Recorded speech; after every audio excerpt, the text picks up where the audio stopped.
There was a man in Mysore city. He was known to be some kind of a ghost buster or tantric. This guy has trapped ghosts in bottles. So I was just befriending him thinking, I will steal one bottle because I really wanted to see a ghost.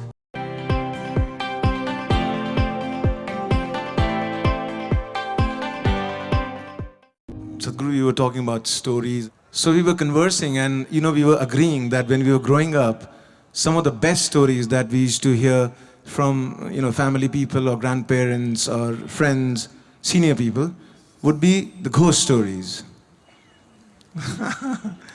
And, somehow, you small, kids, we love to get scared.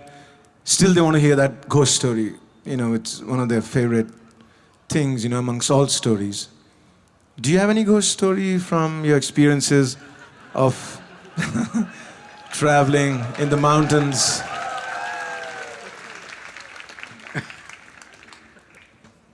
Wow this is really getting him into trouble See, the purpose of telling you ghost stories was not to scare you, but to give you a hair-raising experience. This happened in a barber shop in Louisiana state. The whole place was filled with all kinds of horror comics and ghost stories and all kinds of things, only that. No newspapers, no other magazines, only these things. So one day somebody asked the barber, said, "Why have you put your whole place with this kind of stories in your saloon? You don't have anything else, nothing about styles, about fashion, nothing, only ghost stories and horror stories, why?" He said, "See, for my profession, if somebody's hair is standing, it makes it much easier."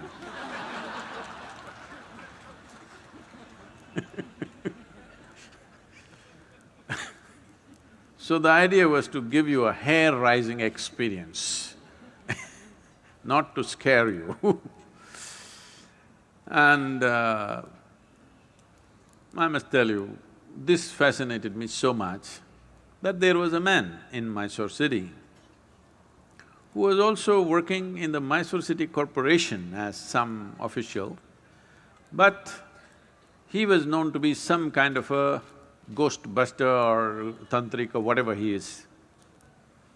So somebody told me, I was always looking for these kind of things, so somebody told me, this guy has trapped ghosts in bottles and kept it in his whatever, it's a shrine or a workshop or whatever you want to call it. So I want to go and that guy wouldn't allow us initially, but I was persistent and then he took me inside and he showed me lots of bottles. He said, in this there is this kind of a ghost, this is a woman, this is a man. I looked, I could not see a man or a woman, I all saw transparent bottles with corks. So I was just befriending him thinking, I will steal one bottle because I really wanted to see a ghost. Because I had heard so many things. So many things means unbelievable kind of stories. Well, it only made me more and more curious. It did not raise my hair nor scare me, but I became more and more curious. I had spent months on end, continuously every night, being in the cremation grounds, wanting to see. So people come, burn the dead, and when with firewood, when the dead bodies burn, it burns for 4, 5, 6 hours.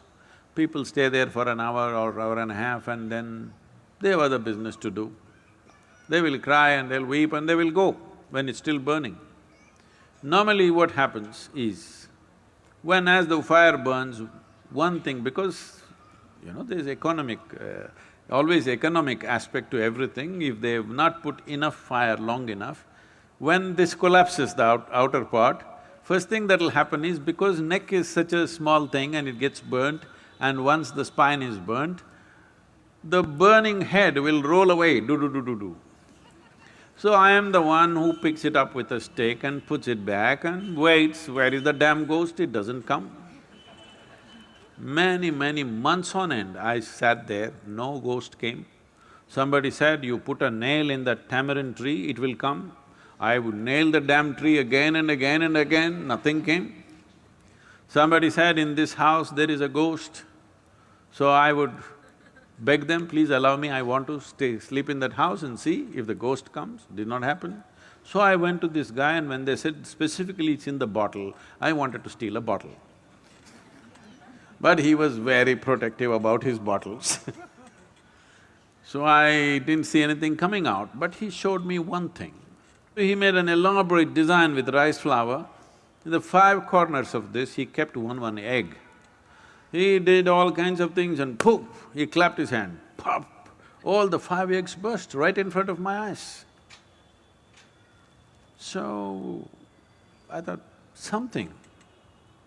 I don't know whether it's a ghost or it's a thing, whatever, but definitely he did not reach out to these 5, he was standing away and all the 5 eggs burst. Then this was working on me, and I was walking in my house backyard, looking here and there. Then I saw guavas were hanging in the tree, the guava fruit. I looked at the fruit fell. I thought, what? I did it again and again, the fruit fell. Then I brought my friends and just, you idiots, watch this. Fruit fell. They said, what? Not once, 5, 10 times I did so that it's not an accident. But then, in about 3 days' time after I did this, a revulsion, I've never experienced it ever in my life because I've never stepped into those areas. A kind of revulsion went through my entire body that I knew that I had done something very fundamentally wrong. Never again.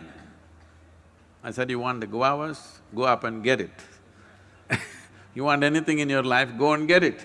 These kind of things we will never again do. So, I realized something is fundamentally wrong, use your energies like that. So what is a ghost? All of you are ghosts with a body. Those who are walking and sitting, everybody, you are ghosts with a body. But suddenly somebody lost their body and you think they are something horrible. Why? They're just like you, they just lost the body.